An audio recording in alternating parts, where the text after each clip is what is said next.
Tuwebaza nnyo aba entertainment crew kamwo kya Matilda. Matilda ono tumuwagire ffe aba People Power kubanga upcoming musician. Matilda webale nnyo akayimba ako ne waalibanga alemeddeko ne waalibanga alemeddeko ateekwa buteekwa genda. So ke kaseera ntuuse era njagala kutandikirawo gwatuuse sharinga video eno, sharinga live eno, sharinga ita munno tutambulire wamu. Bamubadde n'ebibuuzo bingi. Okusookera ddala omulamu omukulu leero kugenda kubeera Honorable Zaake Butebi, MP wa Mityana Municipality, ate nga muganda wange, mukulu wange, ate nga njigiriza bingi. Nze nno nina ebbanja ddene eri Honorable Zaake, naddala mu mbeera eno mwali, era nga tukwataganye n'abantu abakulu bangi benja okuba nga mmenya awaggulu awo. Njagala kubawa updates, n'endala nja kuba njogera ku updates za Dr. Stella Nyanzi, omu ku ba feminist, ba Africanist, ayavaayo naye nganga bamusibira mu bbwa, ate mwakiraba mwenna abampuliriza, ne bamusibira ne bamutwala ku mmeere Ruzira kumala omwaka mulamba. Oyo naye ali awo apooca na birwadde, apooca na butwa, kidneys, ensigo naye zimutawaanya. Naye nja kubanga njogerako naye abantu bano nnoze bankizo mu bulamu bwange kubanga bakoze omulimu gw'amaanyi nnyo okuba nti ndi kino kyendi. Leero kino kyolaba lwa Honorable Zaake Butebi ne family, era njagala nnyo n'okwebaza taata Butebi okuba nti ffenna yatuusembeza, era nze mu family ndi mwana. Nkwebaza nnyo kitaffe, webale nnyo nnyini ddala, ate ng'okola omulimu gw'amaanyi. Ebimu njabbiba somolerako katono. Ali omu ku bali wanted we natuuse Mityana nga naye ali ku lisiti gye bamuggalira. Nja kuba njogera ku mbeera y'Emityana nga bwe mbagambye. Nabadde Emityana era mbadde n'akakomawo ennasu z'ezigoti ng'Emityana wennyini mu kabuga tewasulika, nga wona batunoonya, abantu abali ku wanted bangi, abantu bonna abakolagana ne Honorable Zaake, abatambula naye okugeza nga Hamza njagala okwebaza. Hamza oyo ndo tubeera naye nnyo mu constituency, nga tutambula mu constituency ya Mityana Municipality okwogera n'abantu baffe. Omulala Adani njagala okwebaza, ate nga senior driver wa Honorable Zaake, njagala okwebaza olw'omulimu omulungi ennyo, omulimu n'omwoyo ogwo gwa Sseruganda gw'olaze mu mbeera eno yonna. Ate nga waliwo ne ku mulundi guli abaalaba Honorable Zaake mu kiseera we yabeerera mu kkoma, mwalaba Adani ono ng'ayogera nga yabatuusaako amawulire ne mukyala we Bridget. Oyo nno ate tumwebaza kyansusso nnyo, sweetheart wa Honorable Zaake omubwati, ate nga nze mumanyi ye campaign manager waffe ffenna Mityana, nyabo Bridget.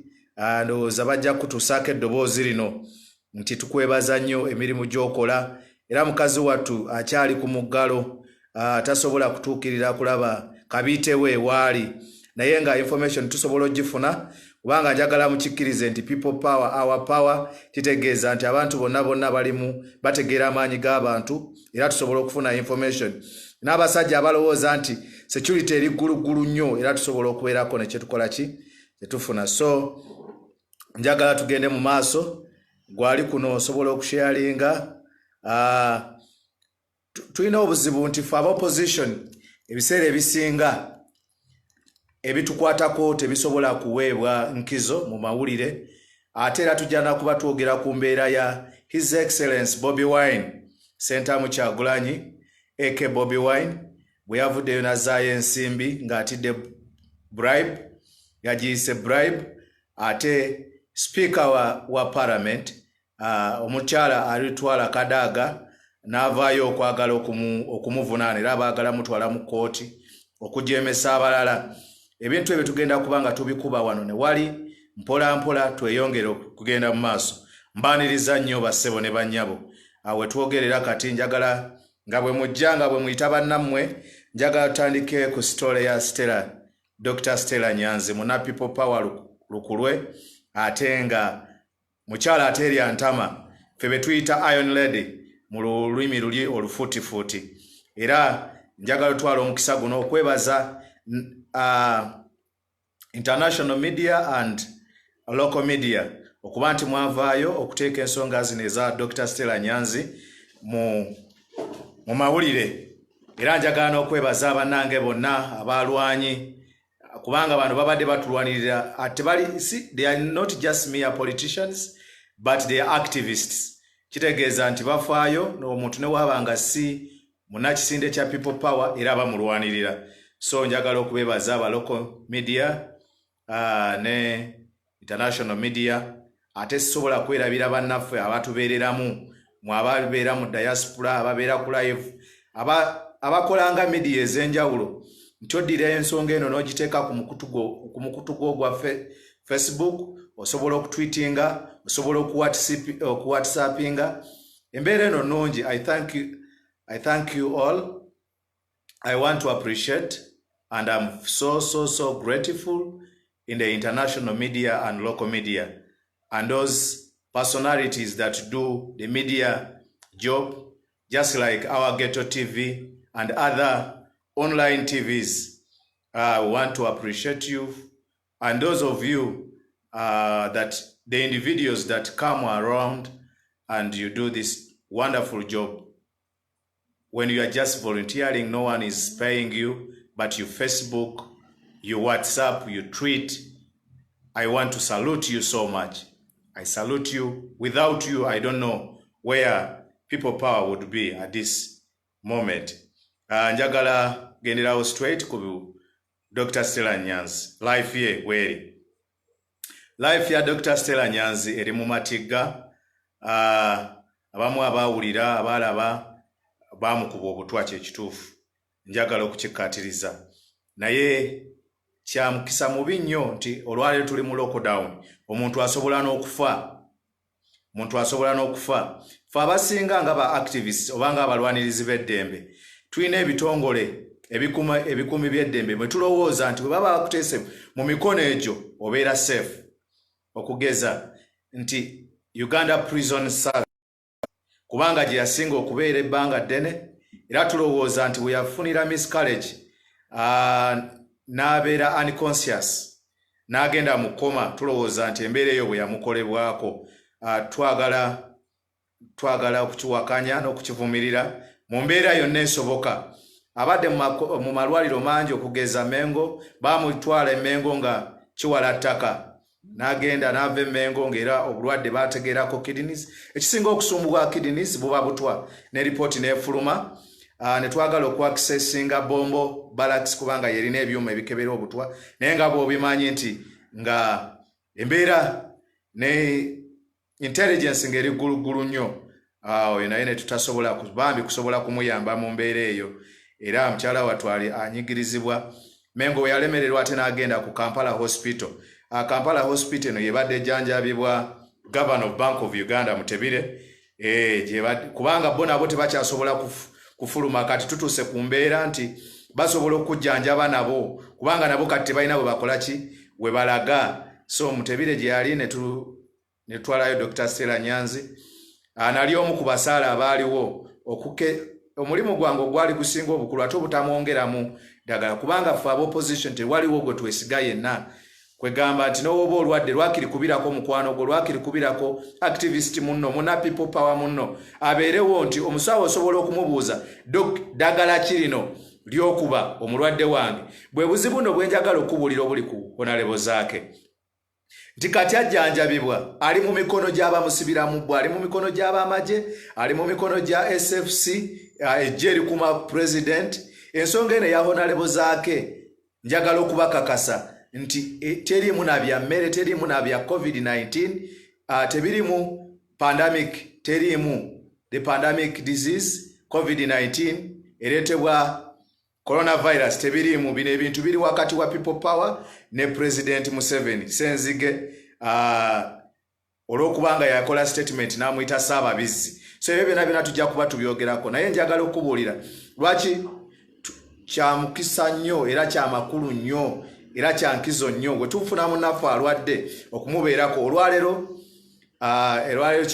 kimalamu amaanyi embeera eyungula amaziga eri ku honalebo zaake naye nga tewali kufu asobola kumutuukirira tewali kufu wadde n'omu asobola kumutuukirira twafuna akakisa ku Dr. Stella Nyanzi titwasobola okuba nga tubeerawo twasobola okubeera nga tubeerawo twasobola okumujjanjaba twasobola okumuliisa twasobola okumuwa ebyokunywa naye kati lowoozaamu ku mbeera eno gye tuliko ani aliisa muganda wange honalebo zaake ani amuwa ekyokunywa ani amuliisa nga ne mukyala we takkirizibwa nga ne balooya be tebakkirizibwa taata we takkirizibwa kale abo bonna tuboogerako naye lwakiri omukyala yandibaddewo naye nga embeera mbi nnyo nnyini ddala nga nzeeyo ku Dr. Stella Nyanzi academia gwe tumanyi ng'ate activist embeera ye naye eyongula amaziga tawonanga ayina ebimunyiga buli kiseera ayina ebimuluma kwegamba obutwa buno bwasensera mu mubiri era wetwogerera ne Kampala hospital yavuddeyo she was discharged from Kampala hospital and just yesterday but one she went there for review doctor n'agamba nti mulwadde nnyo naye tamanyi kimuluma ensonga eyo nga balabye kidneys zifa organs ezisinga ziri suffocated ziri crippled bavaayo ne bakola statement eno egamba nti tetumanyi naye kikuluma naye ng'oli mulwadde nnyo so ensonga eyo neyongera ekyo ne kitukakasa nti nno kati we tuli nti omulwadde nga Dr. Stella Nyanzi singa tebadde lockdown yandibadde abusibwa e Bulaaya kubanga yeri ebyuma ebyomulembe ebisingako wano naye olwa lockdown ate nga njagala okuba buli abasajja bano bakanywa musaayi bagezaako kukozesa embeera eno gye tulimu gye bakozesa okuba nti bagenda kunyigiriza omuntu yenna era njagala okukakasa gwe wenna mpuliriza awuliriza live eno awuliriza asheyalinze naawe kiteeke mu nkola nti ewana e Uganda tewaliwo omuntu ali safe toli safe twalabye olwajjo nti nowa president waffe babadde basindiseeyo abasirikale ate bakozesa engeri ya propaganda nti tugenda kubulaako kati okumanya amazima timuvaayo n'ekituufu ng'omuntu wammwe bamusibye omuntu wammwe bamukutte naye nabo batusizeemu abantu nti bavaayo ne propaganda nga bwe twawulidde ku muganda wange honalebo zaake abamu baavuddeyo ne bagamba nti bamutadde era nagenza okutuuka Mityana nga Mityana abasinga balowooza nti bamuta kubanga abana NRM bamafia baavaayo ne bagamba abamuwadde simanyi bamweyimiridde bamuwadde beyiro n'avaayo so nga ate ali mu mikono gyabwe so tulina okubeera nga tuli very sensitive. I want us to consider this caution that we must be alert.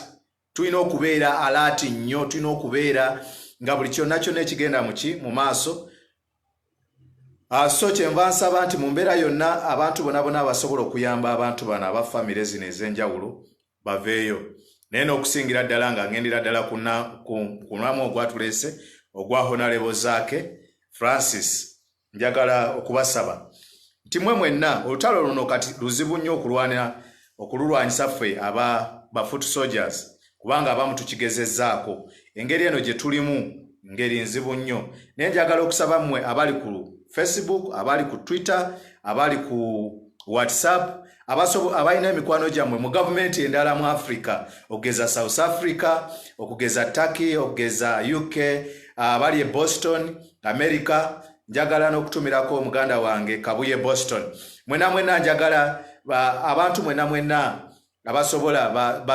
basale ndoza yesale atera nnyo okubeera live ng'ali mu Buwarabu mu Arab Emirates bannange musobole tukwanire situwaga abantu nga bwe twakikola ku luli ku Free Bobby Wine tandike embeera eno gitunda mu mbeera yonna abalina contacts nga gwolina contacts eza Amnesty International Action Aid abali mu UN tugezeeko okukwasaganya abantu bano basobole okuyamba embeera eno kubanga tetugisobola embeera etulimeredde kubanga abantu bali bubi nnyo n'entambula yennyini nga mwagala okuteekawo embeera njagala okubuulira muba temunnateekawo mbeera musobole okukomenkerera nga muli luzira era embeera emu gye njagala okubabuulira nti kati tukwate tukozese omukutu ogusooka be bantu be tusobola okuconnectinga nabo omukutu ogwokubiri ate gwe twesiga ennyo be balooya baffe batandika okukola ate nga njagala okwebaza nti batandise dda okukola. Njagala okwebaza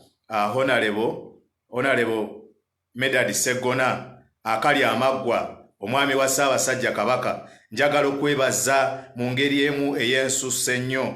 Njagala okusoosowaza mu nsonga eno. Weebale nnyo okulembera ate kubeerangawo alunywe nti bwe tufuna obuzibu bwe tuti obaawo. Oyo nno wadde nga naye takkirizibwa kulaba client we naye tuli mu communication. We are intact. I'm telling you, no one can separate us. We are just intact. So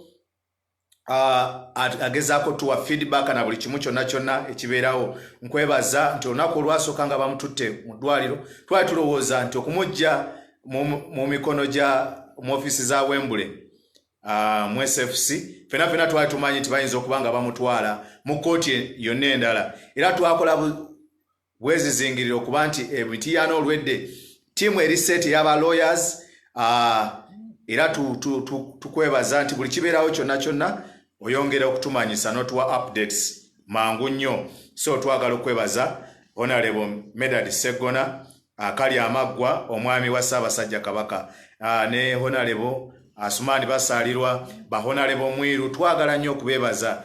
Njagala okwebaza Honorable Butambala omukulu naye bambi avuddeyo nnyo era mpajiruwaga mu mbeera eno mwe tuli. Twagala kubeebaza naye sinza kuteebaza ba Facebook abavaayo ne mukola free Bobi Wine.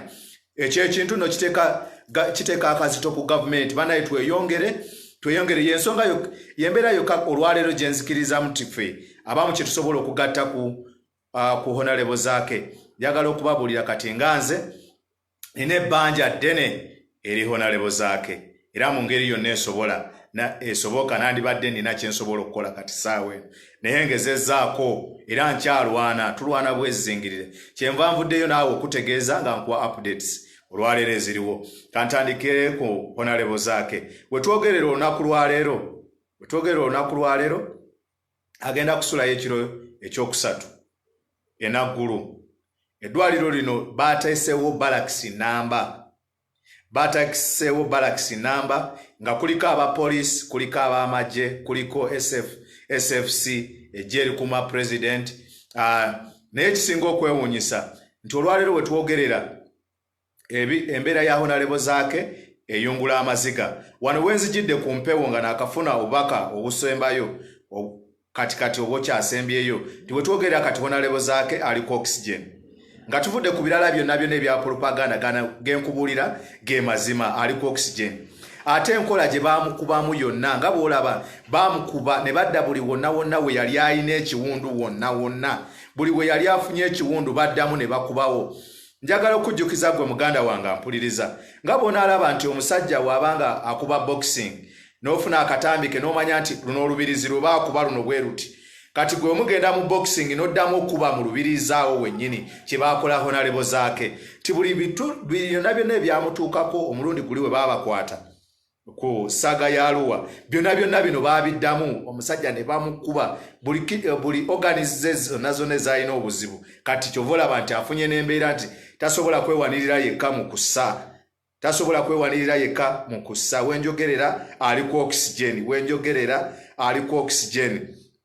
Gwe wenna ayinza okuba nga oyagala kubuuza ebibuuzo bingi simanyi bya bifaananyi. Tewali muntu yenna akkirizibwa kutuuka ku Honorable Zaake okujjako okuyita okukukusa obukukusa okusobola okubayo eriiso limu. Tewali ssimu, tewali bifaananyi biri current olwaleero wenjogerera. Naye nga yembeera eyo muganda waffe mwali nze kyenva ngamba nti nina ebbanja ddene ku Honorable Zaake. Kyenva ngamba nti nina ebbanja ddene erya Honorable Zaake.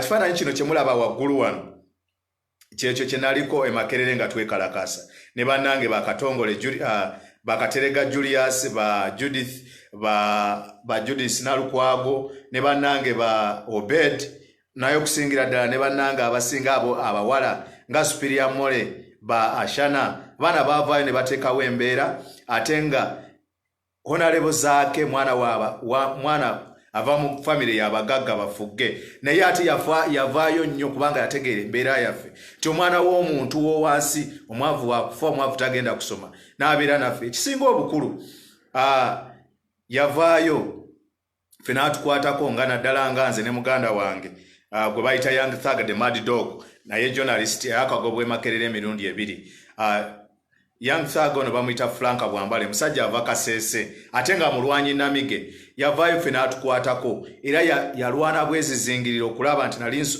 yeyeka wadde nga abalala bonna baakola president njagala okumwebaza His Excellency Robert Sentamu Kyagulanyi yavaayo ne batuuka we baali bansibidde Wandegeya nga baagalana kunnyongerayo walala ne balwana naye honalebo zaake ye yasigalawo n'agamba ekiba kibe oba nange bansiba ne muganda wange kabansibe kyenva nkugamba nti ffe abamu tulina ebbanja ddene eri honalebo zaake ne famire tulina ebbanja ddene honalebo zaake yayimirira essaawa ne ziggwako ez'okulaba abagenyi ez'okulaba abasibe njagala okubabulira nga honalebo zaake tannajja leader of opposition current leader of opposition yajja n'omukyala gwe bayita Nana mu Afrika naye najja Sauda Madada yajira ku tiimu eyo omukulembeze waffe deputy wa honalebo zaake Namirembe Angela naye najirako be yasooka okusindika ne bajja ne babalemesa leader of opposition ne bamubuzaabuza era baali bateekateeka yakunzija mukomera bambuzeewo naye njagala kyovola banjagala okubategeeza nti honalebo zaake nze amanja nnyo gwoba oli eyo nga takubanja nze amanja kubanga yaliwo okuva ku ssaawa emu ne zituuka ssaawa bbiri abasajja ne bamugoba ne baagala n'okkuba emmotoka ye n'agamba nze siva wano nga sivuddewo na Musiri David muganda wange okitegeera omwoyo ogwo gwabwa Sseruganda nga nze Musiri David ayogera nammwe I'm from a very poor background from being a street kid okitegeera ebintu bingi from having a foster family naye omwana w'omugagga n'agamba nti kubanga nkulabyemu gwe omulamwa tugenda kukola n'alwanira lwakiri okuwaayo obulamu bwe ffe lwakuba nti abamu ayinza okugamba nti kubanga ye yalina title nti yali asobola okubanga omubaka wa parliament n'asobola okuteekawo resistance ng'abato okuvaayo okugamba nti naffe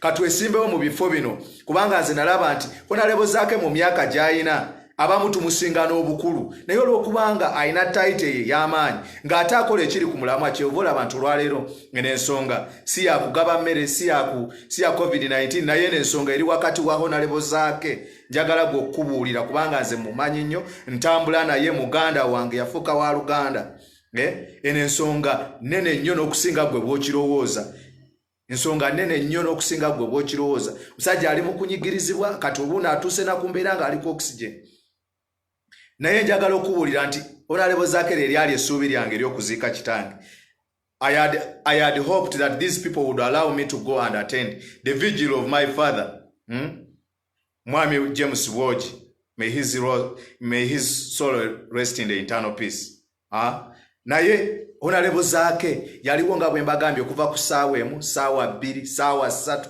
ssaawa nnya DPC n'atuuka n'okuddukawo Wandegeya n'atuuka n'okuddukawo era ebimu ku byamugobesa ndowooza byebyo n'atuuka n'okuddukawo naye honalebo zaake n'agamba siva wano ekibaka kibe siva wano era zaali ziwera ssaawa 6 ne banta honalebo zaake ne deputy okuva mu West omwami Sasi Marvin be basobola okunzijayo ku ssaawa 6 ez'ekiro be basobola okuteeka enninga nekireeta DPC omulamba Kampala Metropolitan mwami Kafero n'ava ku police station ne basobola okukola ki okunta olwo nenva mukomera era honalebo zaake n'anvuga n'antwala waka kwe kusobola okuziika kitange ku lunaku olwali luddako enkeera so kyenva mbagamba nti ffe abasinga tulina ebbanja ddene eri honalebo zaake Mityana municipality erina ebbanja ddene eri honalebo zaake owatali honalebo zaake ffe abamu twandibadde bafu naye nga omuyimbi omu bwe yavaayo Chameleone bagamba abantu basiima ogenze njagala okusaba muganda wange okozese kyonna kyonna ky'osobola okukola kyonna kyonna ekiri mu ngalo zo kyonna ky'osobola okukola okuteekako ettofaali ku bulamu bwa honalebo zaake Era njagala okubakakasa njagala kati mbabuulire nti olw'ensonga nabadde ndowooza wabwe nsobola okubeerako ne wengattira omukono gwange ku Honorable Zaake nensala obukujjukujju bwonna nentambula okuva e Kampala ne ngenda e Mityana kye nasanze e Mityana kiyungula amaziga. Mityana municipality olwaleero liringa ddungu natuuseewo nga kubanga Honorable Zaake ono okwawukanako ndowooza n'ababaka abalala. Honorable Zaake alina structures okuviira ddala ku muntu w'owansi. Ne natuuse ng'abaana baffe bonna baddukira mu byalo enjala ekyova olaba nti musajja wattu yali avaayo okugaba emmere eno ate nga mutima gwe kino Honorable Zaake kye yali akola era gavumenti kyemuvunaana si gwe mulundi gw'ogusooka okukikola ye omwoyo ogw'okugaba okuza eri abantu be takikoze mu COVID-19 yekka kubanga mukimanyi bulungi bamusibira mu bbwa baavuwazizza eggwanga lyaffe buli mirimu gyonna be bagyegabira abantu akakundi ako akatono bwe kati nga be bafuga eggwanga lyaffe. So Honorable Zaake yabadde avangayo olunye okuyamba abantu. Nze mwenyini kamwa kwogera ffe tubadde tusitula ebintu gwagoberera Facebook ya Honorable Zaake ojja kundaba nga tugabira abantu amasowaani tugabira abantu waliwo Zaake Foundations tugabira abantu amasowaani tugabira abantu amabombo okufuuyira ebirime. Mukimanyi bulungi nti olwaleero ne wobeera faama wano e Uganda tosobola kulima kasooli oba tomufuuyidde muganda wange tasobola kudda. So ebyo ebintu byonna byonna Honorable Zaake abadde abikola mu constituency ye nti takitandise ku luno era kano njagala okubuulira nti yali manduso bumanduso muzeeyi Bosco yali anoonya bunoonya wokka wasobola kukwatira Honorable Zaake. Eyo yali manduso bantu bameka abagaba ebintu nga n'abaffe abamu aba people power mumanyi nga Honorable Latif Sebagala wane Kawempe yagabye emmere misana ttuku ani yavuddeyo mukwata ababaka ab'enjawulo banamboze bagaba emmere ani avaayo okubakwata. Sigamba nti olw'okubanga nti ono yakiteeka ku Facebook ye n'abalala babiteekako. Pastor Kayanja yavaayo n'agaba emmere ku lunaku lwa Easter ng'eno presidential directive yali eyise ani yamukwata. Ate njagala bannange tubeere babangufu omuntu ne wakubuuza embeera yonna obeere ng'olina reasoning. Njagala okubabuulira bino byonna nze siri munnamateeka nkola Bachelor of Commerce naye mu Bachelor of Commerce tulina gye tuyita business law era ffe naffe tusoma amateeka. Kati nganze omuyivu w'e Makerere University mu kaseera kano ababaka president yandibadde yawuliriza ababaka n'adeclaringa kye tuyita state of emergency. State of emergency bw'ogideclaringa mu ggwanga lyonna kitegeeza ababaka ba parliament obawa amaanyi ne bagunjaawo enkola oba ne bakola amateeka ne babagayo amateeka agasobola okukwasisa empisa mu kaseera ako. Kino kyataakola. Presidential directive eno olwaleero abantu abasinga gye bakubirako empawa lwaki bakola bwe bati ng'ate yayogera president gye basaamu amaanyi. Njagala okubabuulira byonna bifu. Omusajja akozesa buyinza bwe mu ntebe nga nakyemalira kanywa musaayi okusobola okutukoza akajiri. So bassebo ne bannyabo byonna ebikolebwa bikolebwa mu kumenya mateeka. Era njagala okubabuulira nti olwaleero anoonya eno yali manduso nga bw'ayagala ogikozesanga emanduso okusobola okusiba bonna banna people power. Mbadde mbagamba we natuuse Mityana embeera yabadde eyungula amaziga. Nafunye omukisa n'okutuuka ku ofisi ya RDC. RDC ono mwami musiraamu era namukubidde ne ku ssimu yange nga mugamba nti njagala kufuna kibaluwa naye nga tali mu office. Olunaku lwonna teyabadde mu office naye olunaku lwonna yalumaze ng'akwata naddala mu Kalaamatendo ke bayita Buswa Bulongo owali ennyumba y'omubaka ne taata we mwami Butebi nga bakwata abantu baggala n'amaduuka misana ttuku ag'emmere agalagirwa obutale bonna nga buggale ogenda otuuka kalo Amatendo Buswa Bulongo nga n'abantu tebaliiwo nga ne bw'oyagala otandikira abantu babasibasiba dda. Emityana abantu bangi bali mu makomera era njagala gwe ayagala ennamba ya RDC ono tumuteeke ku nninga kubanga RDC afuuse ekyeneena nga bwe twakola ng'aba people power ne tuteeka ku RDC abasinga ne tubasomesa essomo. Noono RDC w'Emityana munoonyerezeeko funa ebifaananyi bye tugulewo olutalo kubanga eno embeera si nawuliddeko aboogera ku Luzzi nze njagala okubabuulira nze manyi Luzzi y'omu ku beegwanyisa era okuvuganya ku honorable Zaake naye talina kyonna he's a nobody njagala okubuulira nti n'abenaalemu baamugoba kati gw'abadde alowooza nti Luzzi ya ono okusooka njagala okubabuulira nti puroguramu nga bwe yali alina okuvunaanyizibwa ku security ewa honorable Zaake mu constituency ye mwana w'omukulu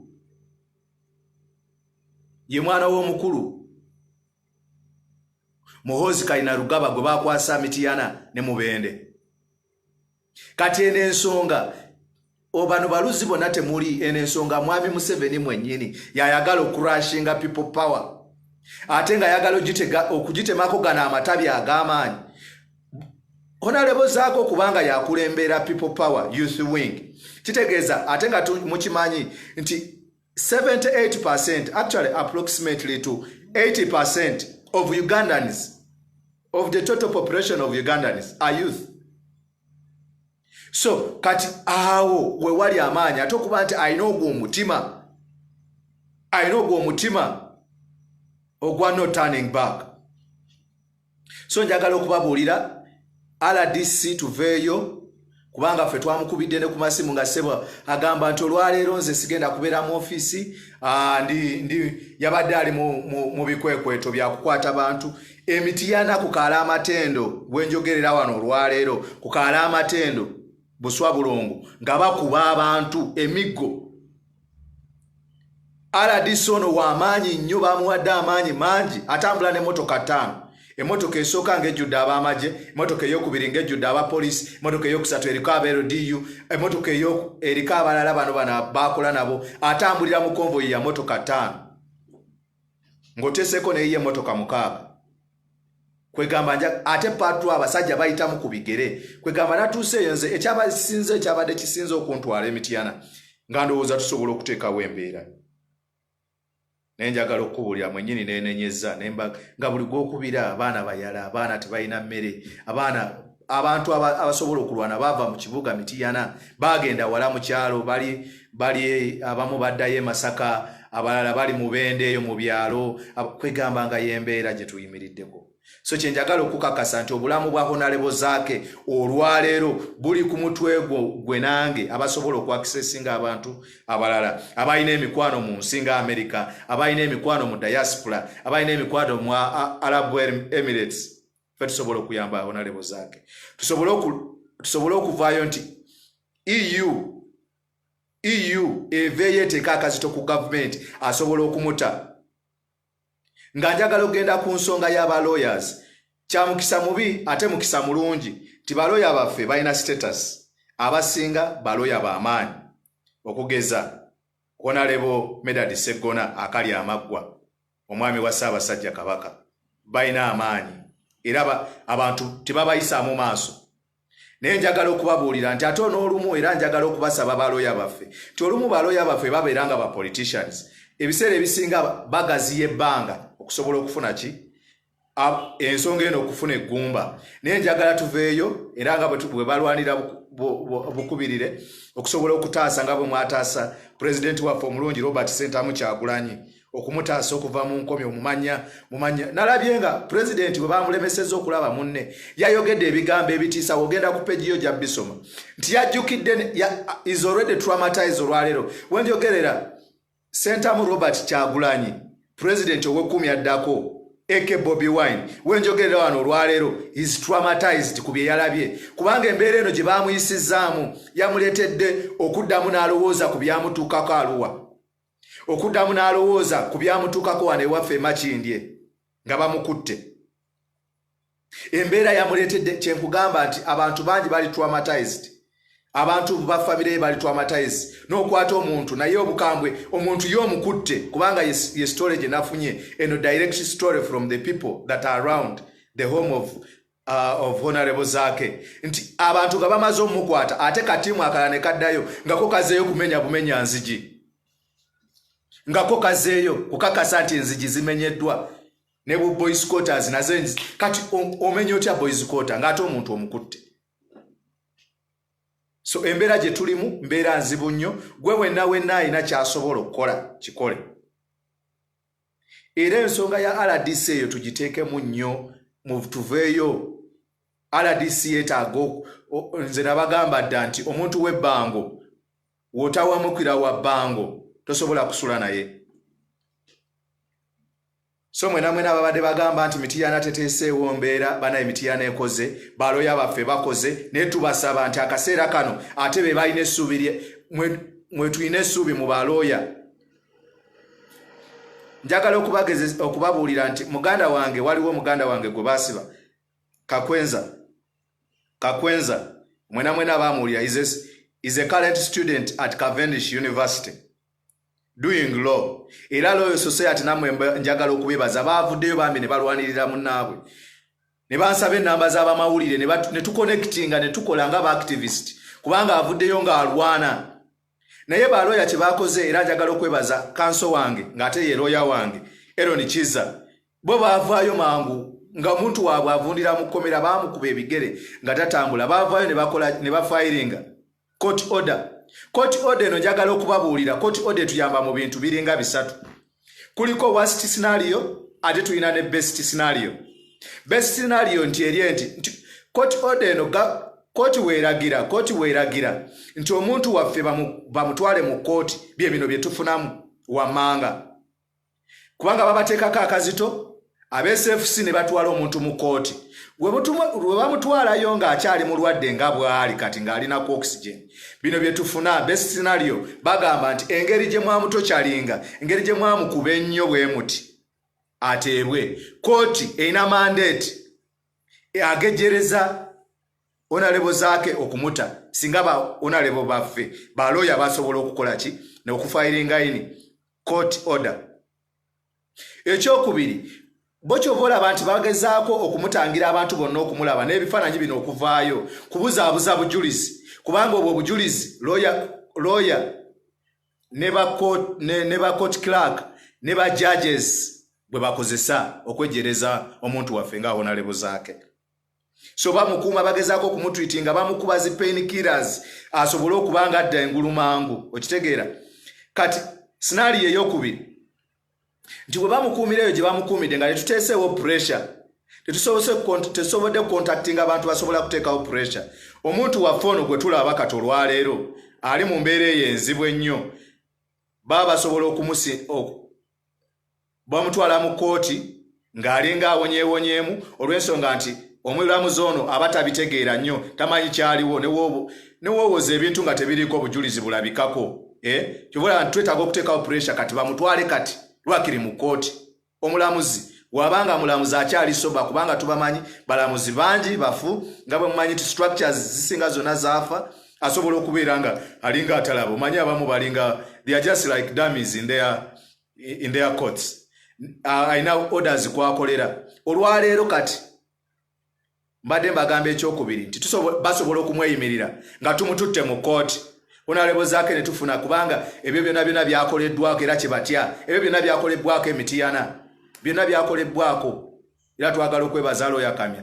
Byonna weebiri mu existence. Nti kati awo kye tukola tusobola okumweyimirira.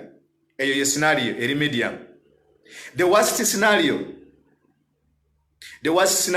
kwe kumukwata ne bamutwala mu kooti, omulamuzi n'abanga byonna atabirabye, n'amusindika ku meere eruzira oba emubende prisons, kubanga twalabye nti ebiseera ebisinga gye tusuubira nti gye bagenda otwala abantu baffe tebabatwalayo, basobola omutwala ku meere wa eruzira oba emubende prisons.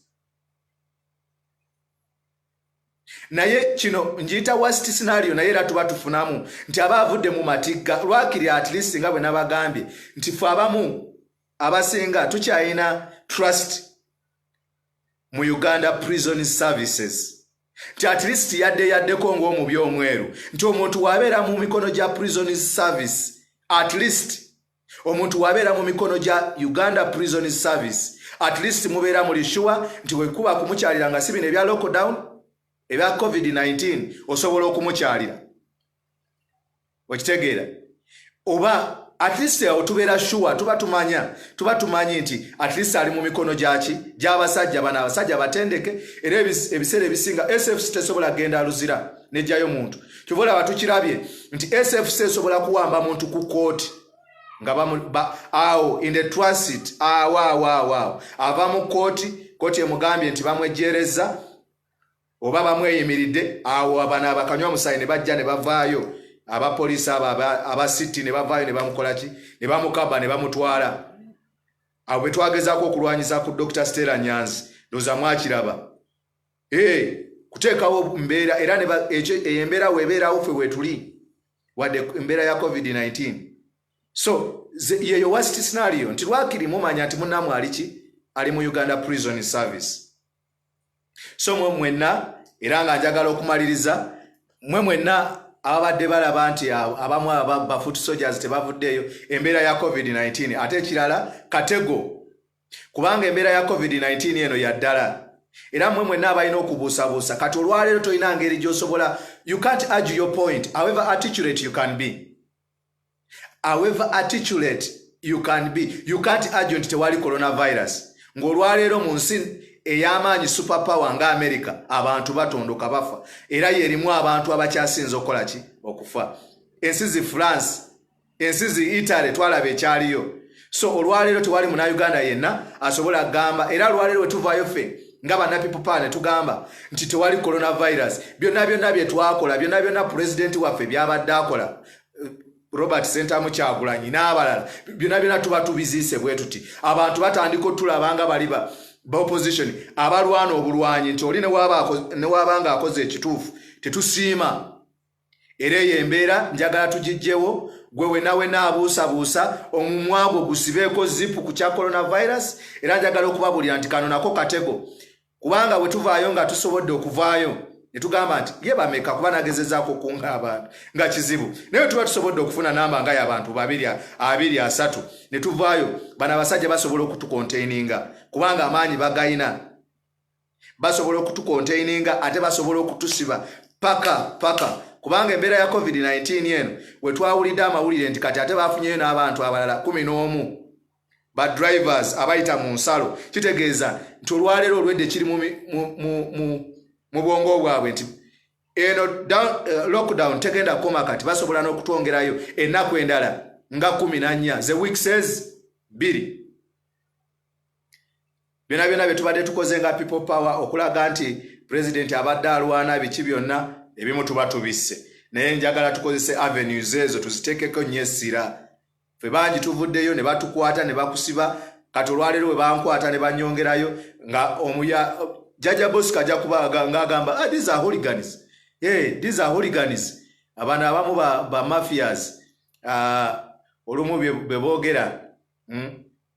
beboogera nti simanyi village excitement okitegeera so njagala tuveeyo nga aba people power tandika okureasoninga ba lawyers basobola okukola ensonga eno bagimala bwe baba nga tebaagala politics nga tebaagala kweragamu bupande nti embeera eno bagiremeseeyo omusajja abeereyo nnyo nga n'amawulire bwe geeyongera kamera ziveeyo nnyingi eno ensonga basobola ogiggusa era tubeebaza ku mulimu gwe bakoze sigamba nti kati njagala kugamba nti bakoze sebo mukoze nnyo naye eno ensonga tugikwase ba lawyer kubanga abaloya bano bali qualified era abaloya bano basobola okutugirayo honorable zaake waffe bulungi nga tewaliwo muntu mulala ate ayongedde kukola ki kusibibwa kubanga embeera nagirabye nze nagenze Mityana nga njagala kwa assessinga grounds is the ground fertile that's it abamu twasalawo naye n'abamu singa kati olwaleero bankwatidde Mityana nga bwe babadde batugoba okitegeera nga bwe babadde batugoba abamu bandivuddeyo nga bagamba ye abeera makindi kiki ekyamututte Mityana ne muffe bennyini okitegeera naye ng'ate ensonga nkulu era njagala okulabula abo bonna era ensonga zino bwe zibeerangawo nga tulina obu differences nga golowooza oli kyeyakoze si kirungi naye ng'amagye we must have discipline kitosobola gamba nti general bamukutte gwe kulutu n'otandika okugamba nti ekyamukwasizza naawe ne weewa amagezi ekyamukwasizza kubanga yalina kye yakola kubanga yakola post ebyo ebintu tulina okubyewala nti general wabanga akwatibwa nga general zaake fena tumanyi general mu people power fena kitukakatako buli omu okuteekako okugattako ku bulamu bwe fena tetulina kubuuza ng'amagye bwe galina discipline nti woda ya mukubwa woda ni woda okitegeera woda ni woda tulina okubeera ne discipline tiwekuba nti kununula general tetulina kuvaayo ate kino yakoze kino ebo woba onaali enkoko obanga onaali embaata nze embaata empoomera nnyo woba onaali embaata totunuulira biki byerya totunuulira waweeyita totunuulira waweesula totunuulira ntambula yaayo ebyo byonna obireka gwe omulimu gwe kulya mbaata full stop period lyembaatayo gwe lyambaata wekuba kununula general tununule general bino ebirala byetwerumaaluma notya n'okupostinga manyi tulina obuzibu nti n'omuntu atya okuteeka munne n'amwogerako amannya amatuufu kubanga following ye ejja kugwa following ye ejjage ebyo birina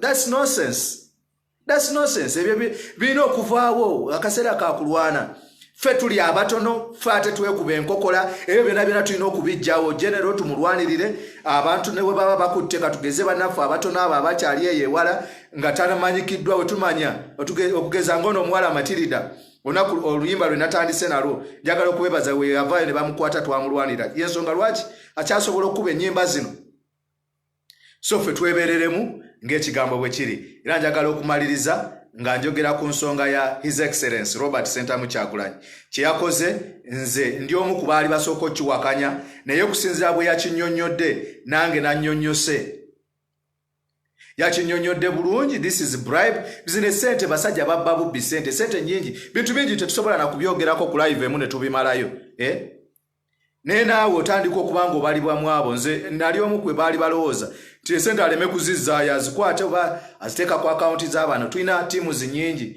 eza Bobby Die Hard tulina ba Freedom Border tulina abantu bangi siyinza kubamanya ne mbamalayo Firebase Army Brigade tulina bayitirivu Youth Wing nga nali ndowooza nti oba osobola okufuna abachairman n'obasindikira emitwalo 55 oba n'oziteeka kati engeri gye zirina za constituency in fact zine sente za people power sente za constituency mwava Kyadondo East nga ndowooza oba yandiziwadde abantu be mu Kyadondo East naye ensonga yenkulu nnyo kubanga bino olwaleero bye bakola bye bintu bye tugenda okubateeka olwaleero njagala okubajjukiza nti president wa Sudan Mwami Bashir dictator nakyemaliro w'amaanyi olwaleero takyaliko era emisango egimuvunaanyizibwa gye gino njagala okubabulira nti ne ssente ezo we nagenza okubisomako n'okubigugolinga bannaye twagale nnyo okumanya essente zino ezaweereddwa bamemba ba parliament zaateekeddwako envumbo era mukyala Kadaga yasasulwa era ekimusasuza okusinga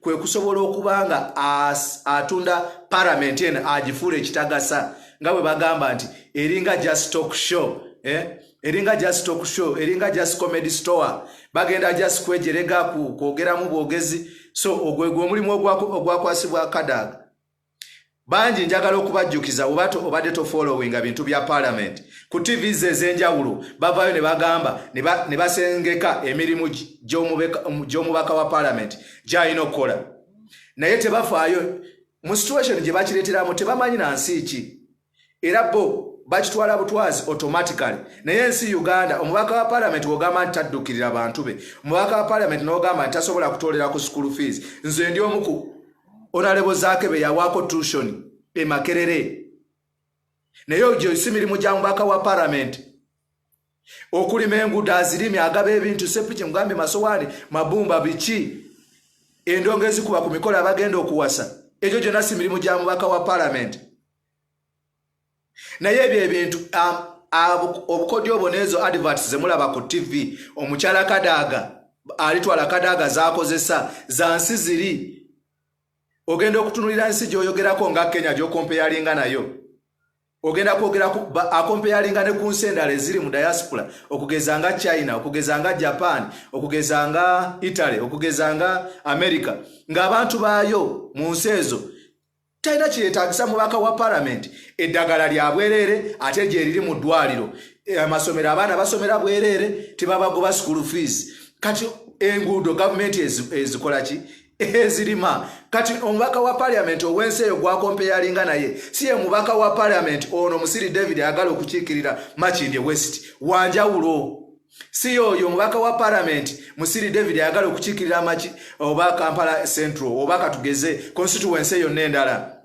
oba Nsimbi oba honorable.